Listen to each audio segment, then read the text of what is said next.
حضرت عباس نے ایک بندے نو پیسے دیتے، انہاں کیا جاؤ کہ حضور نو خط دیو، او قاصد مدینہ منورہ آیا، انہیں دروازے تے حضرت عباس دا خط دیتا تے حضور نے جدوں فرمایا انہوں ویکھو تے جس صحابی نو فرمایا نا ویکھو تے انہاں دا رنگ فک ہو گیا، حضور نے فرمایا انہوں بند کر دیو۔ حضرت سعد بن ربیع نو فرمایا کہ تواڈے گھر کوئی بندہ تو کوئی نہیں، عرض کیتی کوئی نہیں، حضور نے فرمایا چلو انہاں دے گھر، جدوں اندر گئے تے حضور نے فرمایا کہ ہن خط پڑھو۔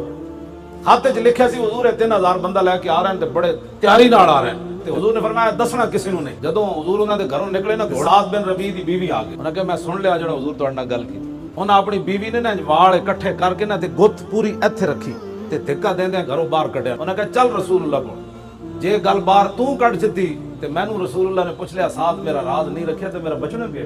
حضور تشریف لے جا رہے سن، حضور نے گھوڑا روک دیتا، فرمایا ساتھ کیا ہو گیا؟ عرض کی حضور آپ نے فرمایا تھا یہ خط کسی کو بتانا نہیں ہے، لیکن میری بیوی نے سن لیا، میں اس کو لایا ہوں، اس کی سزا بھی فرمائے اور مجھے بھی معاف کرے۔ حضور نے فرمایا اس کو چھوڑ دو۔